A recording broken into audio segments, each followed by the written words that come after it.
Dreamers by Yuyi Morales. I dreamed of you, then you appeared. Together we became amor, love, amor, resplendent life, you and I. One day we bundled gifts in our backpack and crossed a bridge outstretched like the universe. Adios, corazón. And when we made it to the other side, thirsty, in awe, unable to go back, we became immigrants. Migrantes, you and I. The sky and the land welcomed us in words unlike those of our ancestors. There were so many things we didn't understand. There were so many things we didn't know. Unable to understand and afraid to speak, we made lots of mistakes. You and I became caminantes. Thousands and thousands of steps we took around this land until the day we found a place we had never seen before.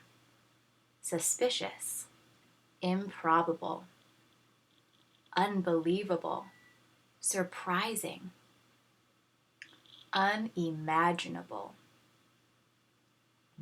Where we didn't need to speak, we only needed to trust. And we did. Books became our language. Books became our home. Books became our lives. We learned to read, to speak, to write, and to make our voices heard. Someday, we will become something we haven't even yet imagined. But right now, we are stories. We are two languages. We are lucha. We are resilience. We are hope. We are dreamers, soñadores of the world. We are love, amor, love. And here there's a story written by the author of this book that tells about her life when she first immigrated to the United States. I'll read it, but you don't have to listen if you don't want to. All of us have stories. Each of them is different. This story began in 1994 when I crossed a bridge with my two-month-old son, Kelly, from Ciudad Juarez, Mexico, to El Paso, Texas, and, though I did not know it at the time, to a new life in a strange and unfamiliar place, the United States of America. Once there, I was surprised by the quietness of the streets, the houses neatly lined up along the roads, and later by the cold winds of the San Francisco Bay in summer. I had come so that my son could meet his great-grandfather Ernie, who was very ill and not expected to live much longer, and to marry Kelly's father, a U.S. citizen.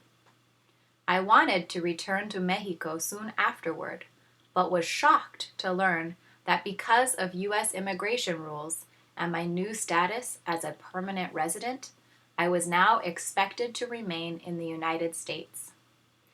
I had become an immigrant, but could I possibly call this new place my home? Like most immigrants, I missed things that felt familiar. My family, the food, my friends, my job as a swimming coach, and my ability to communicate, to understand and be understood.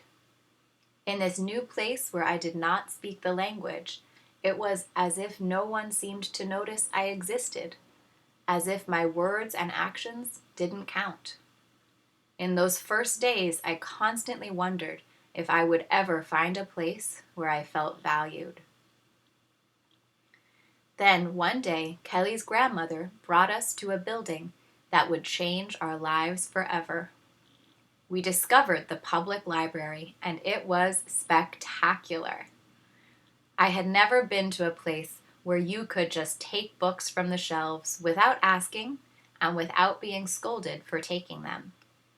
And there were picture books, something I had not encountered before. I could not believe how beautiful and sturdy they were. And then, when I opened them, I was amazed at the power of their illustrations. Even though I could understand very few of the words, I realized that I could understand the story through those images. A realization that would come to inspire me later on. I began bringing Kelly there almost every day, and although at first it was difficult for a little baby to stay longer than a few minutes, eventually we were able to spend entire afternoons looking at picture books, often only leaving when we were told the library was closing. We were at home. During those years, as Kelly got older, librarians at the Western Addition branch, Richmond branch, Presidio branch, Mission branch, and the San Francisco Main Library on Larkin Street, among many others, guided Kelly and me to find books we could love, though in an English that I struggled to understand. One day, when Kelly was not yet 2 years old, Nancy Jackson, the children's librarian at the Western Addition branch, handed him his own library card. I was in awe. We could now take home a stroller brimming with books. One of the most important things I learned at the library is that through books we can find our path and our purpose. I also learned that I love to tell stories and that I could tell them through books. I studied the books I admired so much and became determined to make my own. My first efforts were very simple and very crude, made by hand and bound with ribbons and filled with my own stories and drawings. I was so proud of those books. Kelly was not a dreamer in the way the word is used today, to refer to young, undocumented immigrants who were brought to the United States as children, and who have lived and gone to school here and know no other country than this one as their own. Kelly and I were dreamers in the sense that all immigrants, regardless of our status, are dreamers. We enter a new country carried by hopes and dreams and carrying our own special gifts to build a better future. Dreamers and dreamers of the world, migrantes soñadores. Now I have told you my story. What's yours? Yuyi.